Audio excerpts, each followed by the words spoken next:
Uma vez mais, amigos, estamos aqui com as nossas perguntas e respostas e eu quero complementar uma das perguntas anteriores quando se perguntou aqui a respeito de Adão e Eva.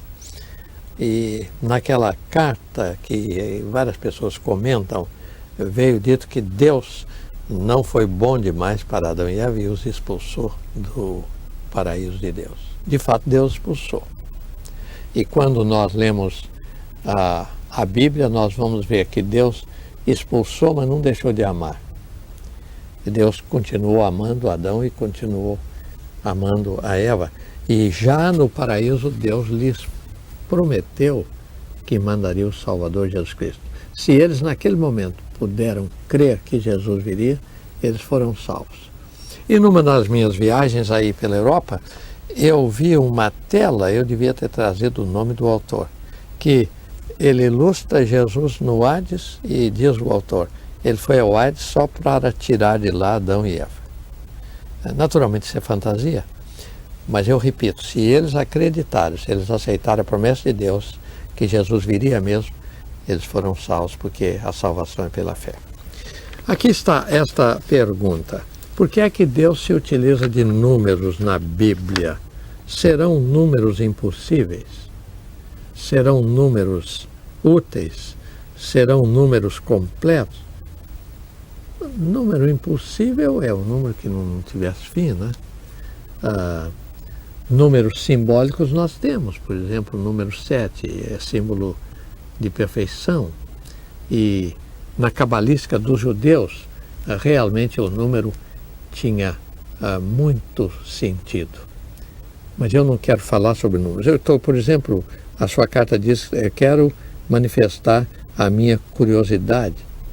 E eu agora é que quero manifestar também a minha, porque a sua carta vem de Rosa dos Ventos. E eu comecei a perguntar, por que Rosa dos Ventos? Onde é que será esse Rosa dos Ventos? Veja como é fácil nós levarmos um pensamento e outro, e outro, e outro. Lembre-se então, há um só Deus verdadeiro, Jesus Cristo o Salvador, o Espírito Santo, agente de Deus na conversão da nossa alma. Isto é que é importante. Deus na sua vida, Jesus Cristo como seu Salvador e o Espírito Santo como seu professor dia a dia na sua vida e na sua carreira. Aqui temos esta pergunta também interessante. Será que os israelitas foram mesmo escravos na Babilônia? Uma das minhas amigas judia declara que eles nunca foram escravos na Babilônia. Foram apenas exilados. Eu não sei se faz muita diferença.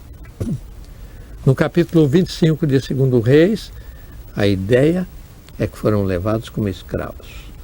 Quando nós lemos o profeta Jeremias, todo profeta, mas particularmente no capítulo 39, nós aprendemos que os israelitas foram como escravos para o Egito. Quando nós abrimos o livro de Ezequiel, nós lemos da sua visão de Deus quando estava entre os cativos da Babilônia, às margens do rio Chebar.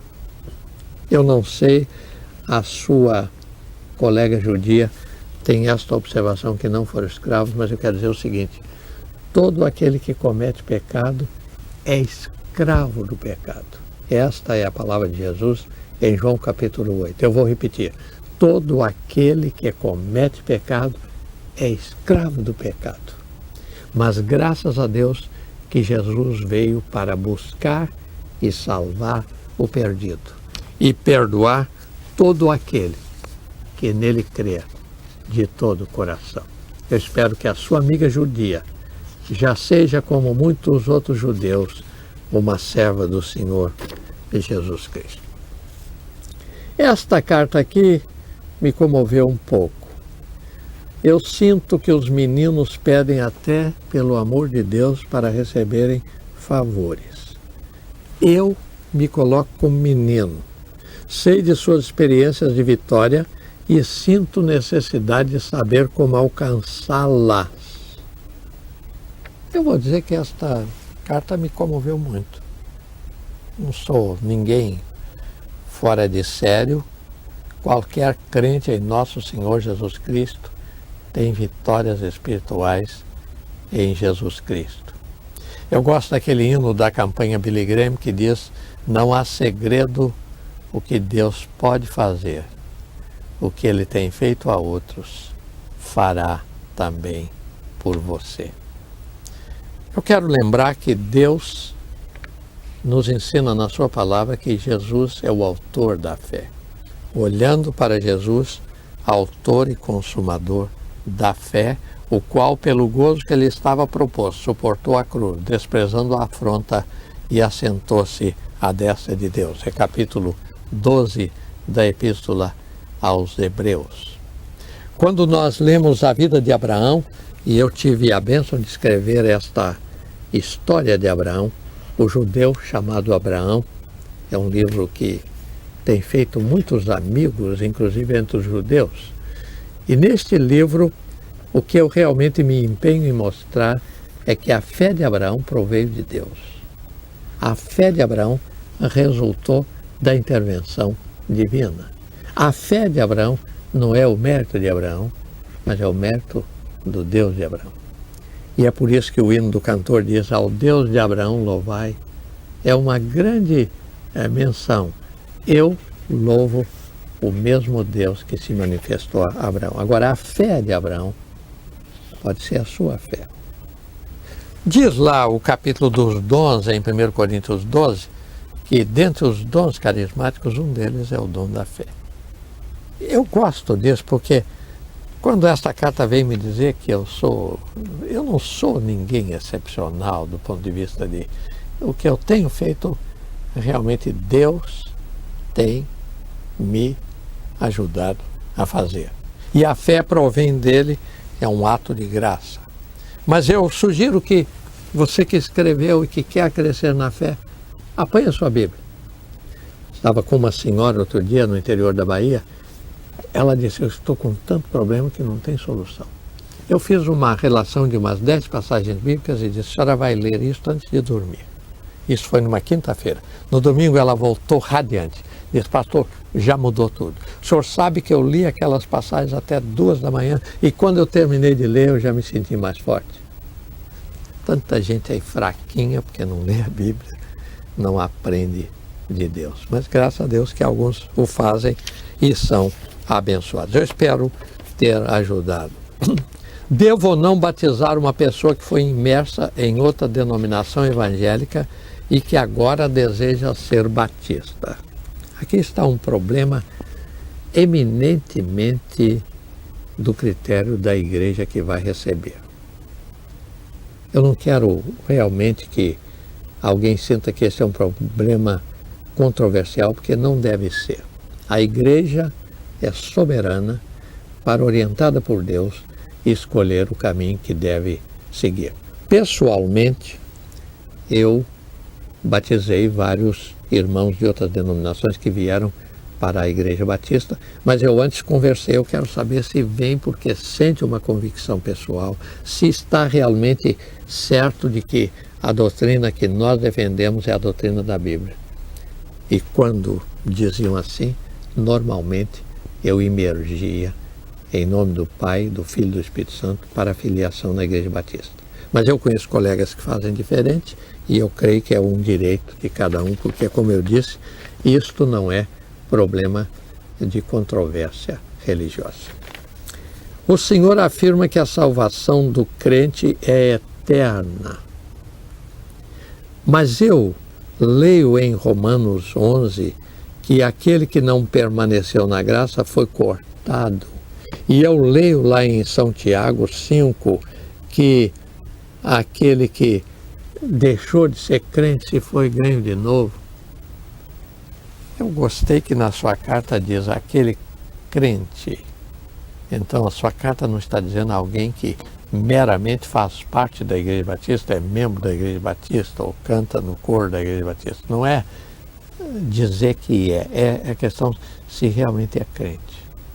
aquele que provou a graça de Deus, que foi regenerado pelo Espírito Santo de Deus, ele tem a vida eterna. Jesus diz assim: quem crê no Filho tem a vida. Quem não crê no Filho não verá a vida, mas a ira de Deus sobre ele permanece.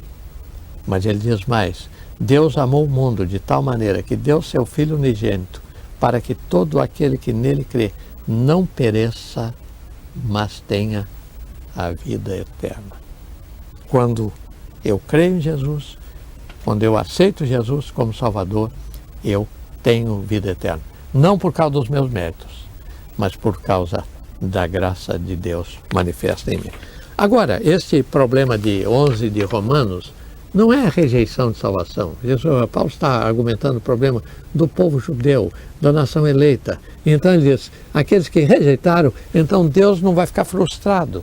Deus disse, então os gentios vão se converter. E Deus disse, o judeu que se converter será salvo, porque não me envergonho do evangelho de Cristo, pois é o poder de Deus para a salvação de todo aquele que crê, judeu ou grego. Quer dizer, Deus abriu o leque do seu amor. Então, Romanos 11 não está dizendo que alguém perdeu a salvação. Esta menção de Tiago sobre aquele que se desviou, e Pedro, na sua segunda epístola, tem uma experiência semelhante, isso não quer dizer que rejeitou, não. Isto quer dizer que alguém que foi excluído da igreja, alguém que falhou, alguém que saiu da igreja e voltou. E como eu tenho me alegrado ultimamente por pessoas que atendem às minhas cruzadas e realmente estão voltando para a igreja que haviam deixado. Sempre é tempo de voltar. Sempre é tempo de buscar a Deus. Estou com 21 anos e fui eliminado da minha igreja. Agora eu desejo voltar. Mas o meu problema é que a minha mulher é muito rebelde e maltrata os nossos filhos. O que eu devo fazer? Voltar à igreja, voltar a Deus. E no momento que você voltar à igreja e voltar a Deus, você vai ter uma dose dobrada de paciência com a sua mulher. Você vai entendê-la melhor. Você vai amá-la de uma maneira diferente. Uma senhora me disse que tinha problema, ela disse, o meu marido é quase um demônio. Mas alguns dias depois, ela chegou e disse, o meu marido mudou. E eu lhe perguntei, seu marido mudou? A senhora e o seu marido mudaram. Ela disse, eu acho que eu também mudei.